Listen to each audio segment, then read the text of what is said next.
Bismillahirrahmanirrahim. Alhamdulillahi rabbil alamin. Wa bihi nasta'inu ala umurid dunya waddin. Wassalatu wassalamu ala asyrafil anbiya wal mursalin Sayyidina Muhammadin wa ala alihi wa sahbihi ajma'in, amma ba'd.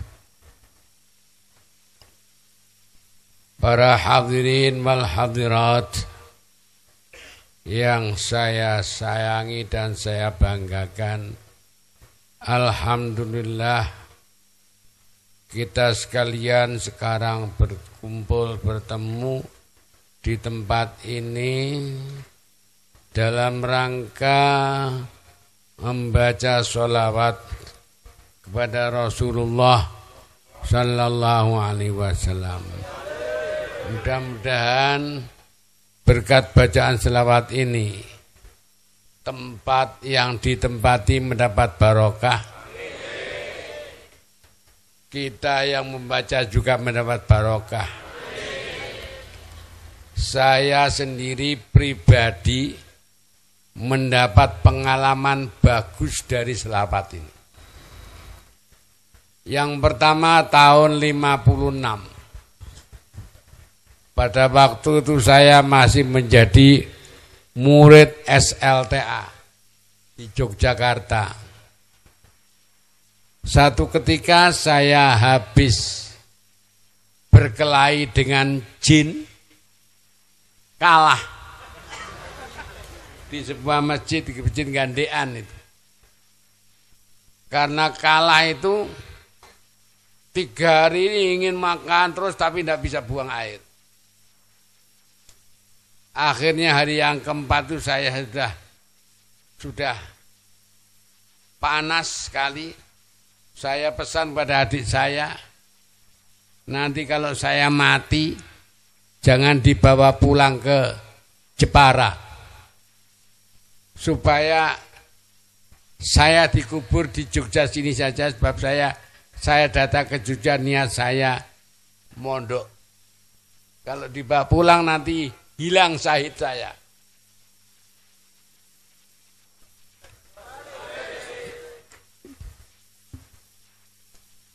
Waktu itu adik saya mengatakan, Mas, mari kita pergi Pak Kiai itu yang biasanya Mas ngaji hari Ahad.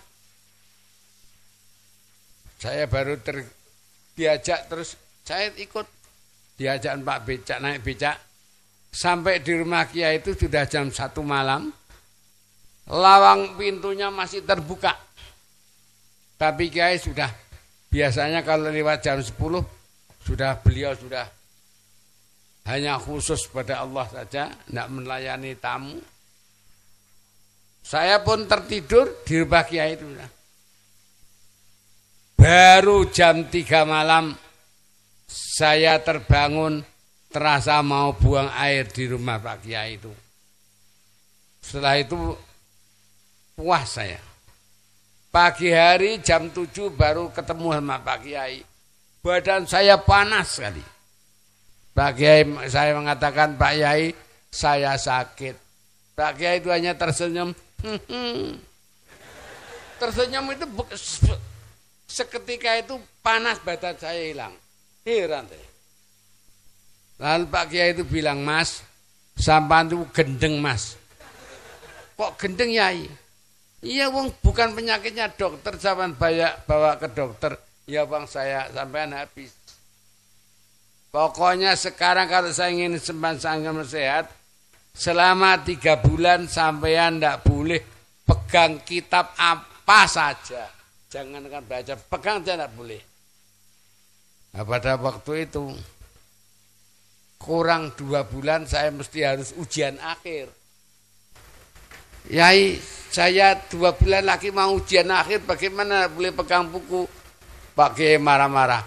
Yang bikin kamu lulus itu gurumu, apa bapakmu, apa mbahmu? Ya pada hakikatnya Allah ya. Lah ya gitu.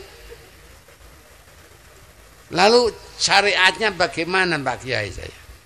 Nah, kamu harus baca tiap malam hari banyak selawat yang banyak. Banyak itu berapa ya? Ya paling sedikit 1000. Ya habis baca 1000, ya Allah berkat selawat 1000 yang saya baca, saya minta lulus ujian dengan nilai bagus. Sudah saya tidak berani pegang kitab karena ingin sehat betul. Paman saya waktu itu sekarang masih hidup. Orangnya yang satu jadi supervisor di rumah sakit Dr. Karyadi, Dr. Hamidun namanya. Yang satu Dr. Zainuri di Kudus. Juga jenderal, juga kiai, juga apal Quran. Itu yang marah-marah. Bagaimana kamu dari Jepara ke sini tidak belajar itu? Saya diem sudah, tidak berani komentar. Pokoknya saya dilarang kiai, saya nganut. Setelah habis ujian, yang ujian bahasa Jerman itu, bukunya diganti baru oleh gurunya. Waduh, ya apa ini? Tidak berpegang, itu taat pada kiai. Itu pengalaman saya tentang selawat ini. Sehingga setelah habis ujian saya dipanggil oleh guru pengajar bahasa Jerman itu. Kamu Her. Berapa nilai Pak saya Pak? 3. Iya Pak. Kapan Pak? Seminggu lagi. Iya Pak. Tapi tidak saya datangi. Wong waktunya belum habis. Janji sama oleh kiai tadi.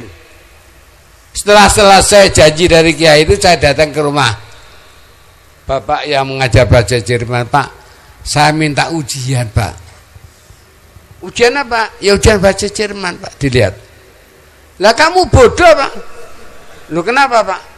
Nilai 8 kok minta ujian Her lagi itu mau minta nilai berapa? Lu, ya sudah Pak, barangkali bisa nilai 10 kayak gitu. Jadi angka 3 itu karena selawat Nabi jadi mingkem jadi angka 8. Sudah sejak itu selawat tidak pernah saya tinggalkan. Sampai akhirnya saya harus dinas di Kalimantan Timur, di Tarakan. Pada satu hari pengalaman selawat lagi, itu saya ada tamu sore-sore, jam 5 sore, dia bilang saya disuruh oleh ibu suruh minta air tawar. Saya karena masih bodoh, ya silakan ambil aja. Air tawar kan banyak itu, di ledeng-ledeng itu. Oh bukan itu Pak, saya air tawar itu air yang dibacakan doa-doa itu loh untuk orang yang sakit. Ya kalau itu tidak bisa sekarang.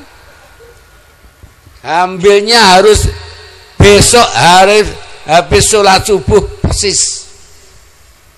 Saya mau ingin tanya istri saya. Tentunya Mbak Yunya itu ya Mustafa bicara itu. Saya tanya, sampean tahu Abah kan nyuwuk-nyuwuk. Nggih. Dungane apa? Wah, mboten ngertos, mateng aku. Padahal saya sudah janji. Nah, kebetulan waktu habis Isya, waktunya saya harus wiridan baca dalail, di situ saya ketemu hadis selawat itu yang isinya siapa yang baca selawat sekali Allah kasih rahmat 10. Baca selawat 10 Allah kasih rahmat 100. Baca selawat 100 Allah kasih rahmat 1000. Tidak ada orang yang baca selawat 1000 kecuali Allah mengabulkan permintaannya. Ya itu sudah pegang. Sampai ketemu saya enak tengah malam hari ambil wudu, sedia air di gelas, saya baca selawat 1000 kali. Allahumma sholli wa sallim ala sayyidina Muhammad, Allahumma sholli wa sallim ala sayyidina Muhammad. Setelah 1000 kali saya baca doa, Allahumma ij'al hadzal ma' dawaan liman syaribahu min jami' amrodi. Sudah saya tiup, baca selawat sekali lagi. Setelah 3 hari ada berita dari orang itu bahwa orangnya sembuh.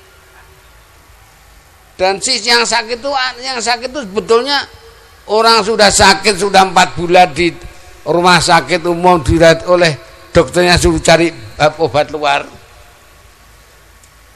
Dokternya sudah tidak sanggup menangani. Lalu katanya selama 3 hari itu saya ngelus-ngelus wetenge. Masa ngelus-ngelus wetenge, kan orang perempuan itu. Saya di rumah saya sendiri kok, istri saya menyaksikan. Tapi dia mengatakan itu sembuh.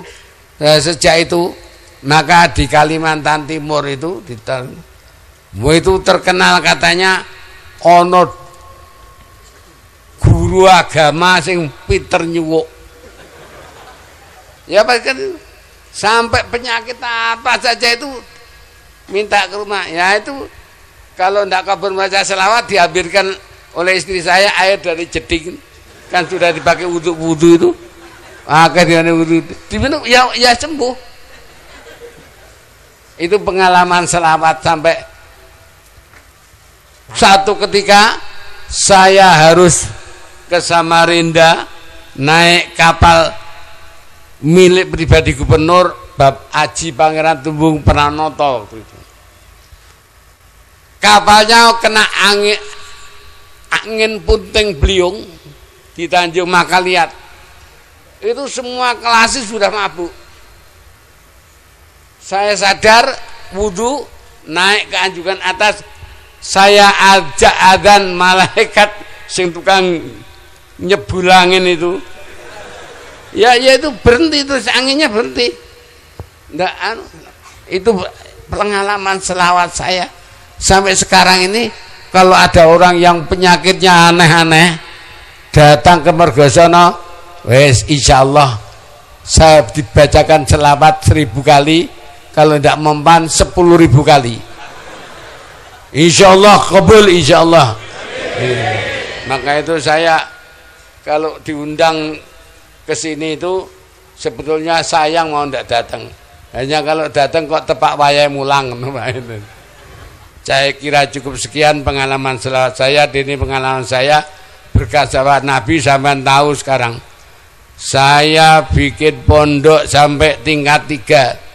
Tidak tahu minta sokongan masyarakat ngiderles terima, tidak pernah. Hanya saya bandani selawat 10.000 terus ya Allah berkat selawat ini supaya saya minta supaya dana pembangunan pondok ini diberi lancar. Ya alhamdulillah lancar saja.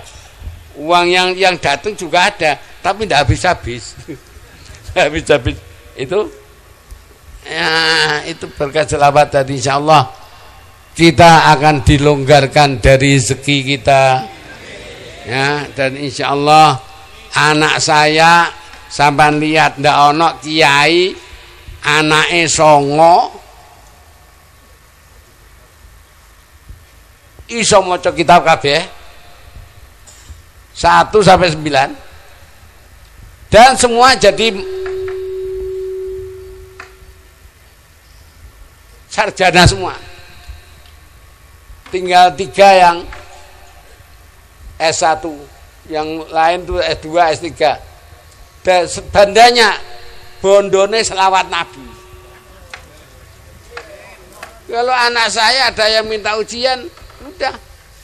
Saya di samping dia suruh baca selawat, saya juga baca selawat. Ya Allah Gusti, berkat selawat Nabi saya minta anak saya ini lulus ujian dengan nilai yang bagus. Bab nilai tidak bagus tidak pakai payu. Alhamdulillah bibarakati sholati ala Nabi sallallahu alaihi wasallam, insyaallah semua yang saya inginkan belum ada yang tidak dituruti. Belum ada permintaan niat yang tidak dituruti oleh Allah berkat salawat Nabi itu. Belum ada. Semua keinginan saya sudah terpenuhi semua berkat salawat. Mudah-mudahan juga berkat salawat ini keadaan di Kota Malang tambah baik, dan di negara kita Indonesia juga barokah salawat dari Malang ini menjadi baik. Demikian kurang lebihnya saya mohon maaf. Wassalamualaikum warahmatullahi wabarakatuh.